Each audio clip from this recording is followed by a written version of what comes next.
this is Wendy with Loaves and Dishes, and today we're going to be frying up some delicious southern catfish. I'm going to show you an easy way to do it. It's so simple, you'll be amazing your family in seconds. That's a 1/4 cup of just white flour.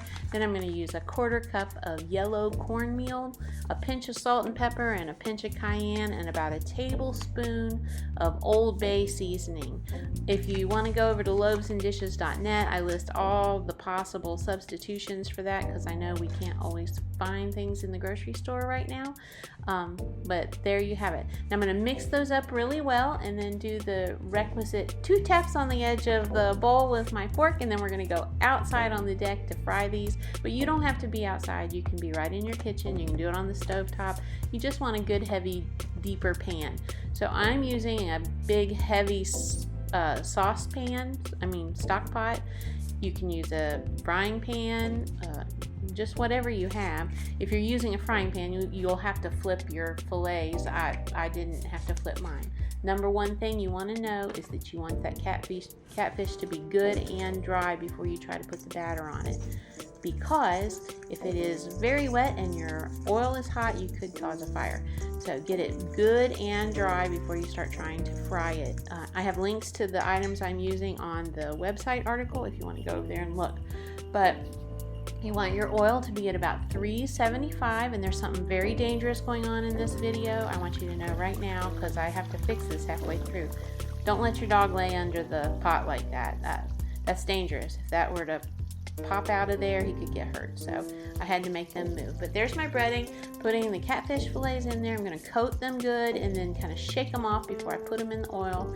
You'll see that my oil is kind of brown. It's because I've already fried a bunch of fish in there.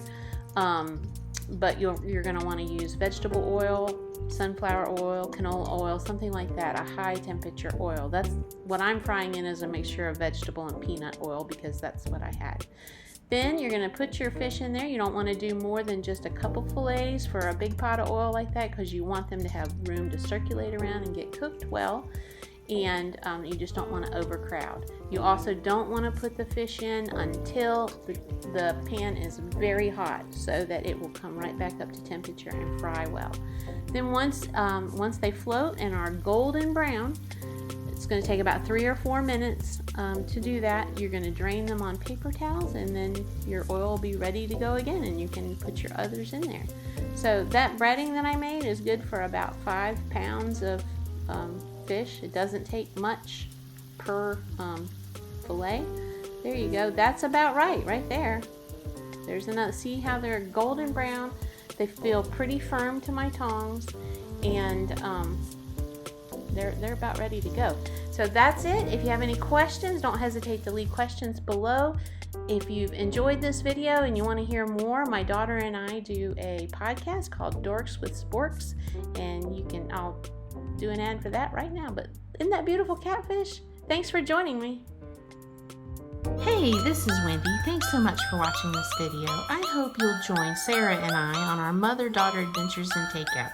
You can find Dorks with Sporks wherever you download podcasts or at dorkswithsporks.com.